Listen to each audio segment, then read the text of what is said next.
Of the Hawaii County Council Committee on Environmental Management to order. Today is July 9th. It is 1:20 and we're here in the council chambers in Hilo. Please turn cell phones, pagers, and other mobile communication devices on silent mode. I'd like to start with introducing my fellow committee members. To my immediate right is Mr. Ilagan. To my far left is Ms. Wille, Ms. Poindexter, Ms. Ford, Mr. Yoshimoto, Ms. Eoff, Mr. Kanuha, and I'm Zendo Kern, the chair. We'll first start by taking statements from the public on items on the agenda. Statements from the public are limited to 3 minutes. At 2.5 minutes, you will be notified of that and to please summarize, and at 3 minutes, I'll ask you to please stop. With that, I'm going to check into the other locations. Kona, do we have any testifiers in Kona? Good afternoon, Chair. No testifiers for you this afternoon. Thank you. Thank you. Waimea? Good afternoon, Chair. We do not have any testifiers for your committee.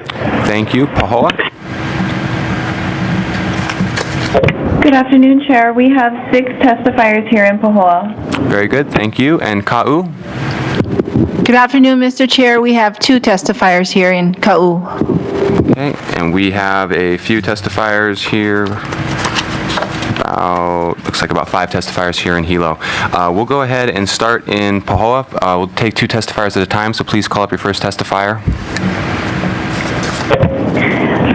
First, we have Ms. Renee Siracusa representing Malama Opuna and Kaohe Homestead in support of Communication 246.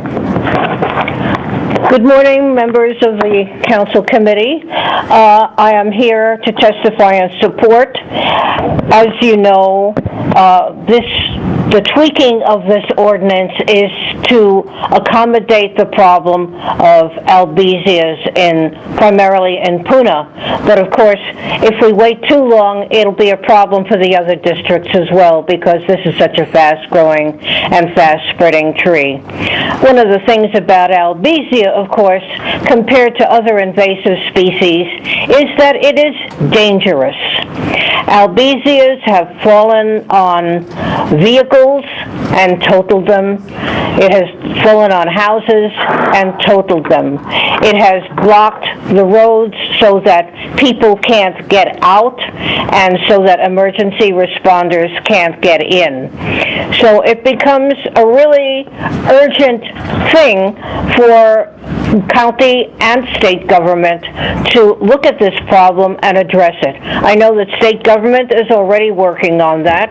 Senator Ruderman had some legislation in there, and it's time for the county to step up to the bat. This isn't really going to cost us anything. Basically, it's going to put the onus on the property owners who are harboring these dangerous trees, whether they know it or not. And I believe that it's in the benefit of public safety for you to pass this legislation. I want to thank Zendo Kern for initiating this, and I urge you all to support it. Thank you very much. Thank you. Please call up your next testifier in Pahoa, please. Second, we have Ms. Sarah Burgess representing herself and her neighbors in Hawaiian Beaches in support of Communication 246. I'd like to first thank Zendo Kern and the committee for taking a serious look at this problem. I don't believe that there's any necessity to go over what the problem is. It's pretty clearly established that it's a problem of safety and money. And I would like to suggest that, at least for me, something I really approve of in Hawaii is the Hawaii motto that the life of the land is perpetuated by righteousness. And I'd like to suggest that righteousness isn't just being polite or telling the truth, but it also means really looking at the consequences. Sorry, continue. I heard the beep. No, you continue. I heard the beep over here. Sorry, continue. Oh, okay. So I hope that the committee will consider the probable effect of whatever resolution they may pass or whatever measures they may use to solve this problem. And I think it's a situation that's not unknown in other states. I know in Washington State that every property has a fee collected for noxious weeds, and nobody wants to pay money, but it is maybe a necessity. So anyway, I would just urge that your committee continue and be very diligent about the effects of what you decide to do, and I'm fully in support of the measure. Thank you very much. Thank you. Ka'u, we'll take 2 testifiers in Ka'u. Please call up your first testifier. In opposition of Bill number 64 is Mr. Gil Robinson, who is representing himself. Good afternoon, County Council. I'm Gil Robinson here in Ocean View. I'm opposed to the county getting involved in the enforcement of lot cleanup in rural communities in Ka'u. Perhaps this bill is needed for urban areas of Hilo and Kona, but Ka'u is different, and this bill would be a great burden on the county prosecutor's office. Feuding neighbors could engage the county in harassing each other. If I have to remove my coqui frogs and elephant grass, then I can have the county make you remove your acre of Christmas berry trees. I just don't see a need for county involvement and resources, and would rather leave these issues a civil court matter. Who in the county is going to decide which trees or grass or whatever is on the list of forbidden plants or animals? I just see this as being a can of worms from the beginning for rural areas. Thank you. Thank you. Please call up your next testifier in Ka'u. In opposition of Bill number 64 is Priscilla Hanka, and she represents herself. Good afternoon, Chair and County Council. Greetings from Ka'u, and specifically Ocean View. I must admit that I have briefly studied this bill, but in perception at this stage of the game, I see that there's so many vague issues that actually do need more explanation. We have a vast rural area here to service and patrol, as you know, and it is very difficult to control and contribute solutions to some very grave issues, such as hungry people, number one, and many other issues. So I would see that quite possibly this would be difficult, and it would be a situation that was hard to monitor. It would put undue stress and the stress of finances in areas that could be better served in the Ka'u area. I do understand, as I grew up in Hilo, that there are so many differences in population, flora and fauna in many other areas. We are dealing with significant differences here in Ka'u. Not that we are an exception to any rule, but I do believe that serious consideration needs to be taken to the different areas that are involved. I still feel very strongly that the bill before us is extremely vague. Thank you so much. I appreciate your attention. Thank you. We'll be calling up our first 2 testifiers here in Hilo. June Conant in support of Bill 64, and I'll also call up Eileen O'Hara in support of Bill 64.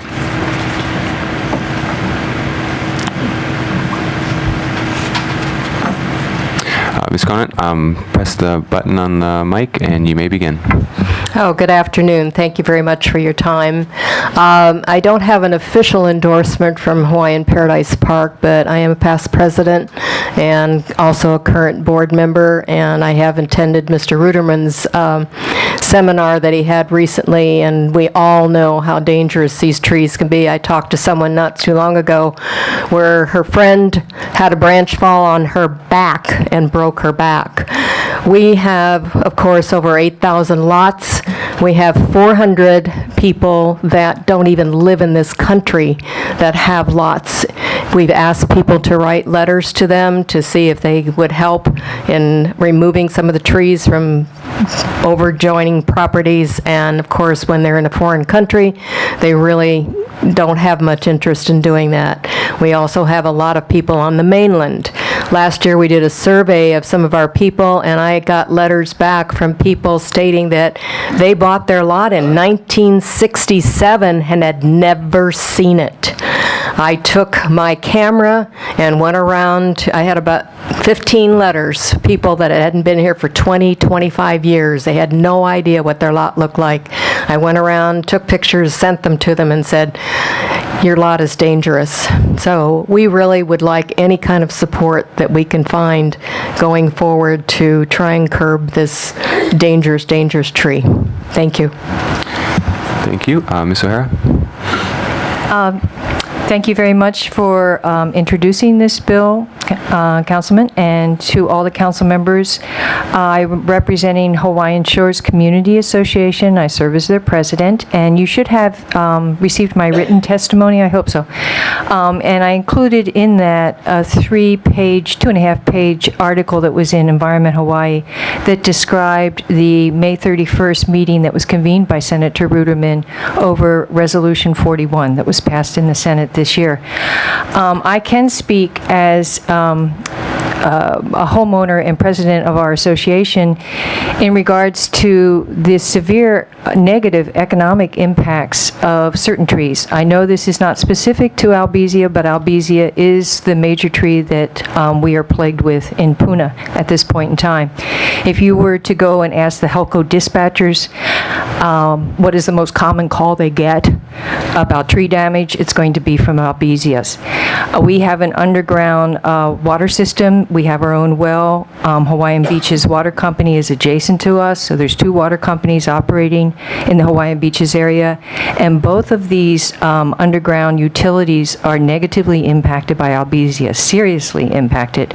We're going to have to replace a line that should not have to be replaced over a stretch of about 3 or 4 blocks very shortly. It's a huge expense to us, and this is because of Albizia roots invading the underground utility.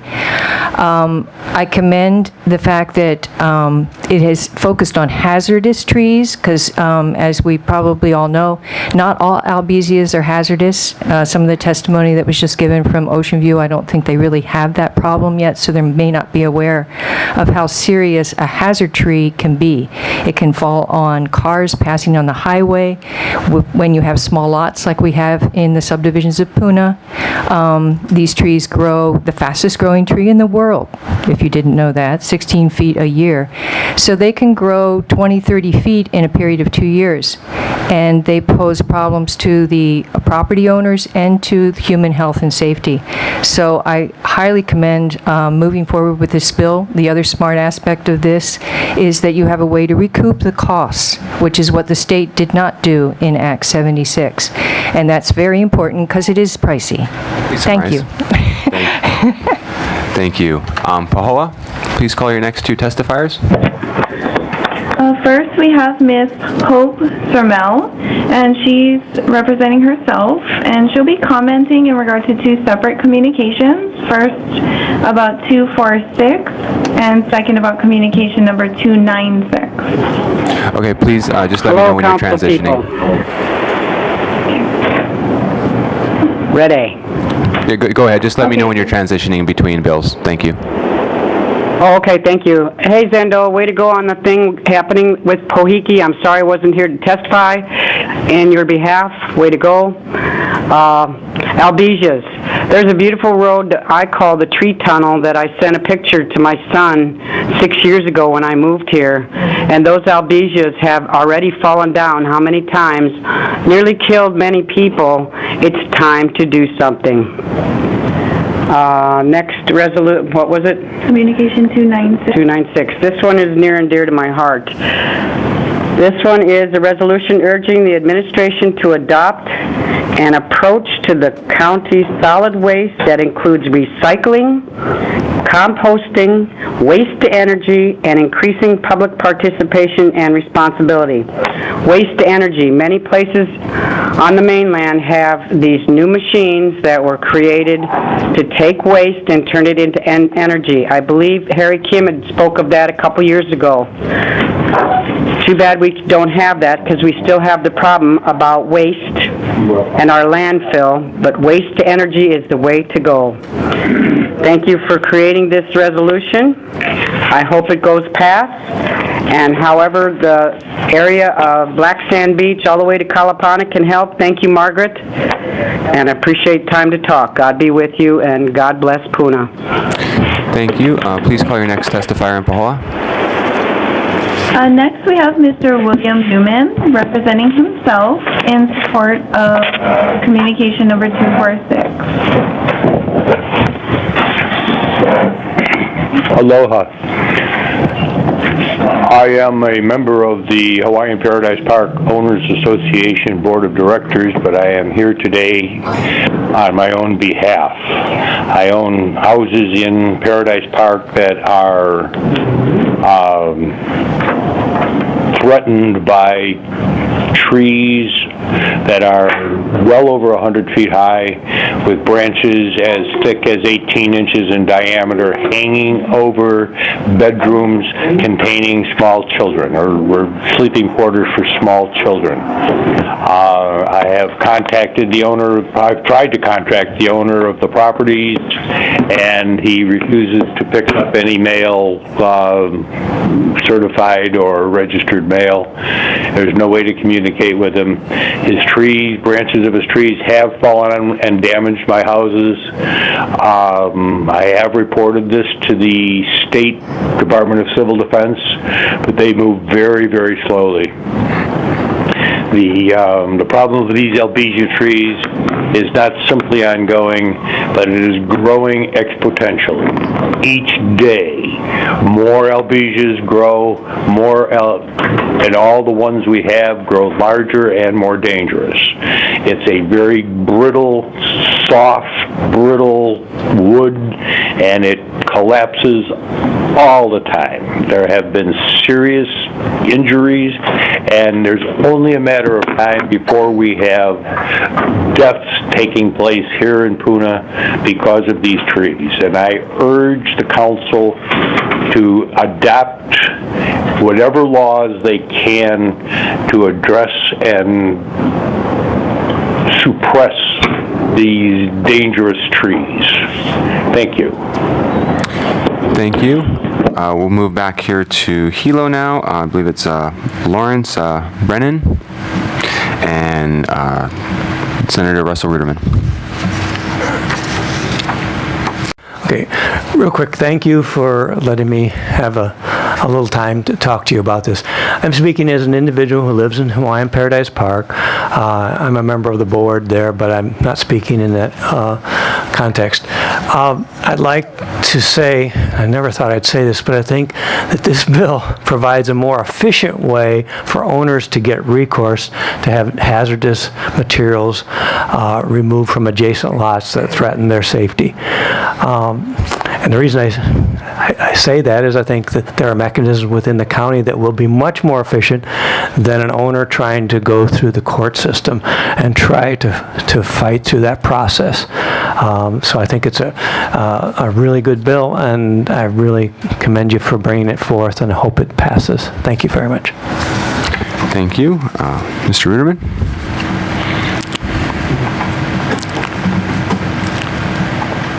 Good afternoon, council members, and thank you for the opportunity to testify. I'm here in support of Bill 64. I did introduce in the State Senate a Resolution 41, which was passed unanimously expressing concern over Albizia trees as a statewide problem. We've continued to work on that since that time, including convening a meeting of many different stakeholders. Some of my testimony reflects my official position as senator, and some of it reflects myself as an individual, just to be clear. I'm really glad that we're focusing on the word unsafe flora, and I hope that everyone realizes that as far as I understand, we're talking about Albizia trees primarily. At the end of May, we convened a meeting here in Hilo at the P-Bark building that included about 35 attendees. Among the organizations present was the Hawaii State Invasive Species Council, the Big Island Invasive Species Council, County of Hawaii Civil Defense and Corp Council, the State Department of Agriculture, Land and Natural Resources, and State Civil Defense, representative from HELCO, representative from the Realtors Association, and several community associations. And I mention that because I want everyone to realize that it's a very wide-ranging issue. And it doesn't, I would like to correct something that was said that it just affects Puna. It doesn't. It affects the windward parts of all the islands and even some of the leeward areas. It affects issues such as our civil defense, our ability to have the roads free in an emergency, the transportation, the roadways themselves, the residence issues, as we have heard, our water systems, and our utilities. And we spend actually many, many millions of dollars every year on uncoordinated efforts to try to to try to control Albizia. So what we're hoping to do, and this bill will be a crucial part of it, is to expand that to a systematic, organized effort to begin to address the Albizia problem.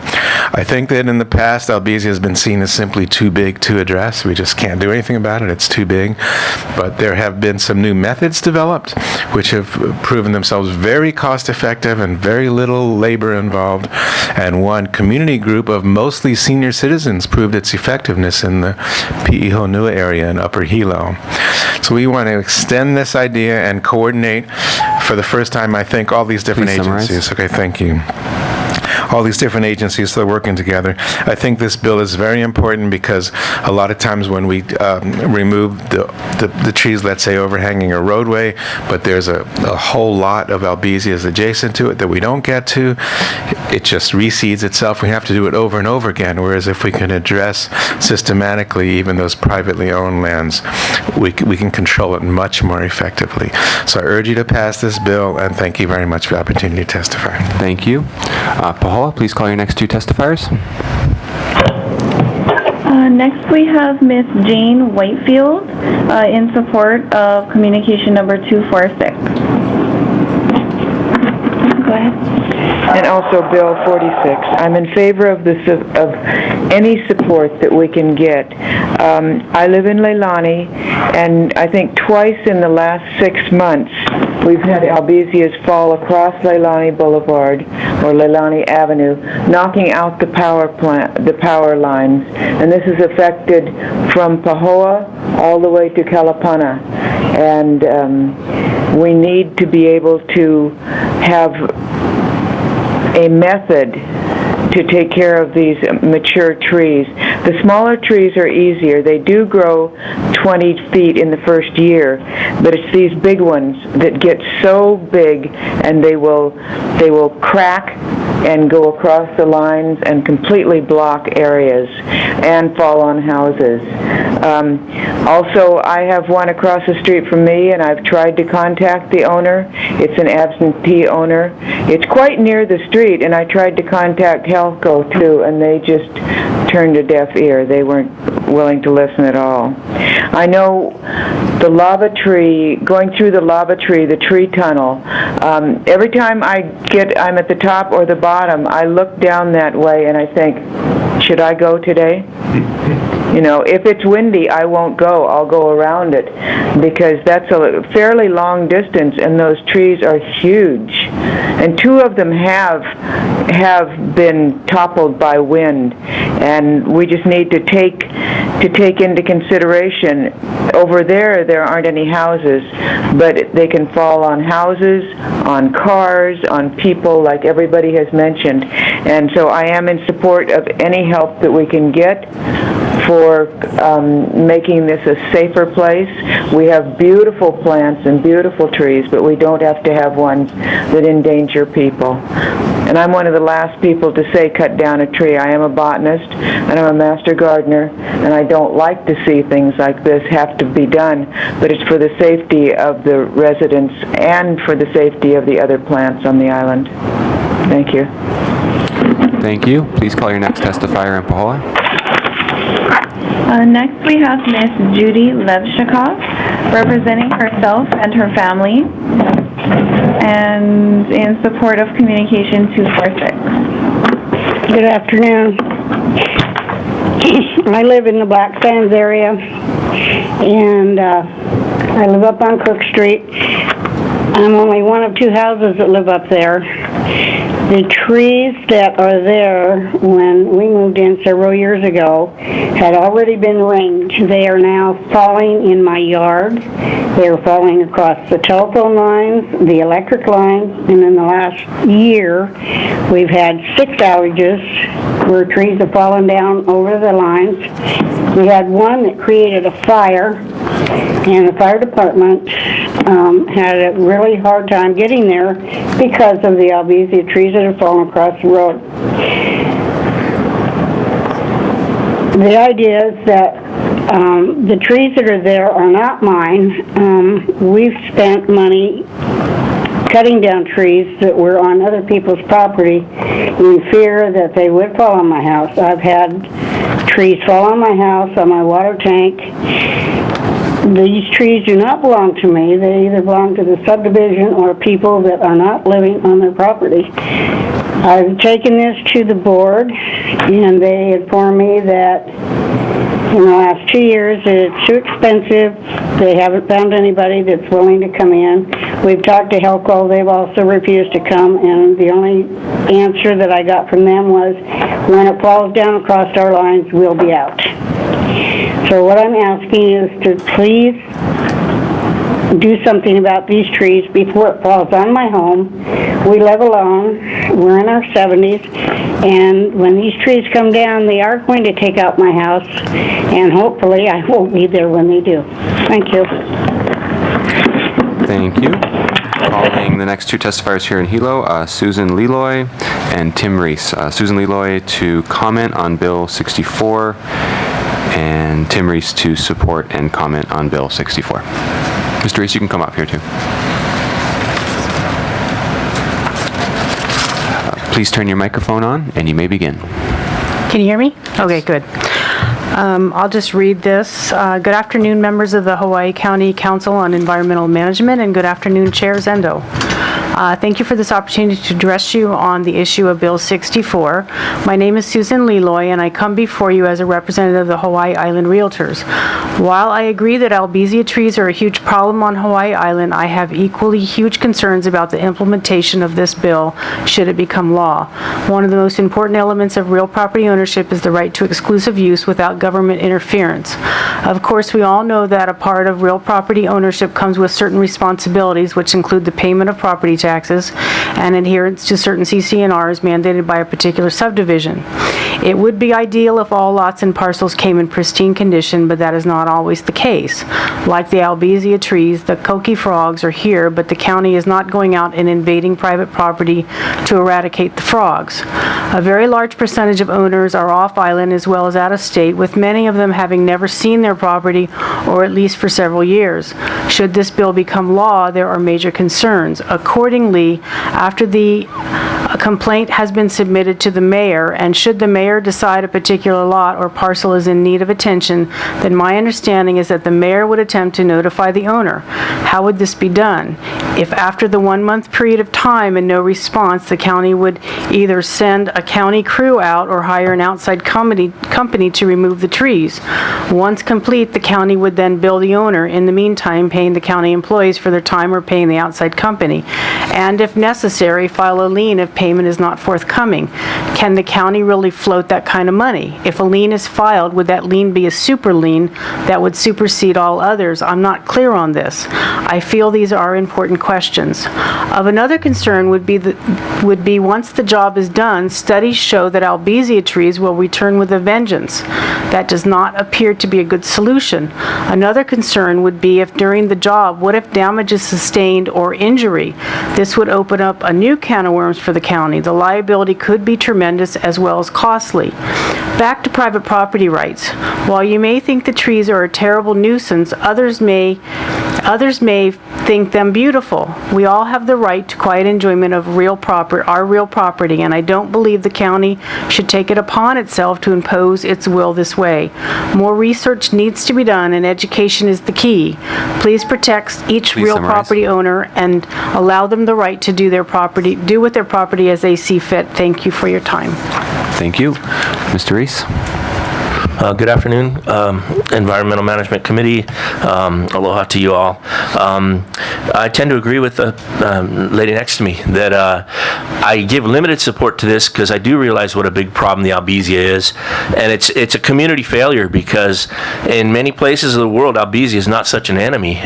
Bali imports it for about $250 a canoe carvable tree. This supports their fishing industry, which they were on the verge of losing because they'd milled out all their good hardwoods. So it's an excellent carving tree. In fact, if any of you, I'm not going to get so much into the benefits of it. Clearly, it's a problem on our roadsides and on property lines and all that. I want to stick to a more common theme. Where's it all going to go? The green waste. It's a problem where it sits right now. That's guaranteed. Everyone in this room would probably agree that where it dangerously crosses abutting property lines. So what have I been saying recently about the green waste problem, and that 2/3 of this area where the Albizia is rampant is infested with little red fire ant. And I said the first thing you got to do about your green waste and solid waste is determine how you're going to deal with green waste that may be infested. What do we do now?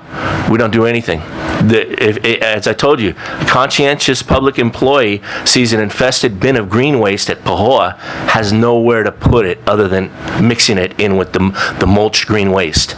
That's ridiculous. That alone is a huge problem that needs to be addressed if you're going to flood the Hilo mulch site there with red ant infested green waste. We know the little red fire ants are arboreal. Now, I'm not trying to shoot this down. I'm just saying there's a heck of a lot of considerations here that need to be looked into further, and a little preparation maybe before this goes on. I've been a victim of neighbors, not in Hawaii, that were very vindictive, where they could use a complaint law. I've had 7 policemen in Hawaii County have guns drawn on me and the guy I was working for because somebody knew how to work the system. They complained that my ex-boss had pointed a gun at them. They knew how to game the whole system. So you are opening a floodgate here potentially. I understand the civil court system is ridiculous for something that grows this fast and is potentially, it is now. It's not even potentially, it is a very big problem in our community. Mr. Ilagan knew of the folks that were talking about converting the papaya into fuel. And you notice the last time they mentioned Albizia. So again, I'm going to say, why don't we have the best experts in the world looking at this? Why don't we invite them in?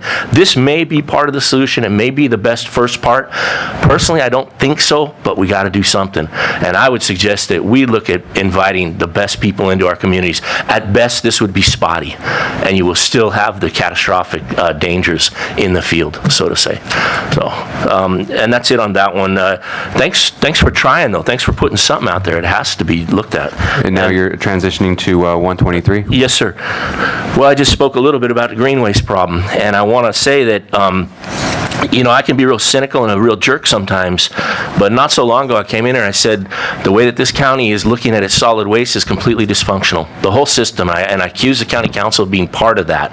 I also accuse the Environmental Management Commission. I've gone to 1 or 2 of their meetings where they had no clue what their powers and authority are, whether they're just merely advisory to you guys and then you can just walk all over their advice and ignore it, out of hand and do what you want, or what. So we still have this dysfunctionality. Now it's moved up to the mayor's level and our media.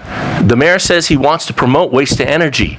Wouldn't the obvious question be where and what percentage will that balance against composting, which we know composting or trying to utilize green waste component to its best advantage efficiently. So why isn't the mayor speaking now? I don't mean to be slamming the mayor. I think we have a real good mayor here, no doubt. But why isn't he talking about balance numbers? Why isn't he saying 70% waste to energy, 20% composting, mulch and composting, organics diversion, and whatever the other amount is, would be recycling until we can get more recycling, right? Forget the numbers I threw out there. That's way off, yeah? But the point is, balance is crucial, location is crucial, modular adaptability, another term I like to use. I don't know if I made that up or I just stole it from somewhere, but it seems to make sense to me that you don't pin yourself down in one spot. For all the talk I've been saying about shipping it now to West Hawaii until we know what we're going to do. That saves a lot of money that can go towards the future, whatever we do end up doing, whether it's waste to energy or whatnot. Had we adopted waste to energy the past go round, that was a horrible plan. I'll sign an affidavit saying I was in the hallway at the Ben Franklin building, I think it was, when the waste management principal came out and said, well, maybe we can knock some money off. And I said, sir, why do you wait so long to say that? We're talking a $100 million project. I said, what kind of numbers are you talking? 20 to 30 million. He threw it right out. Nobody twisted his arm. So that was a horrible project. It was a horrible contract written. Surprisingly, with Bill, I was surprised that our finance director, previous one, didn't push harder for our county residents on that. Maybe he did, but when a guy comes out of a contract and says we can knock 20 to 30% off, which turns out to 20, 30 mil, that's something.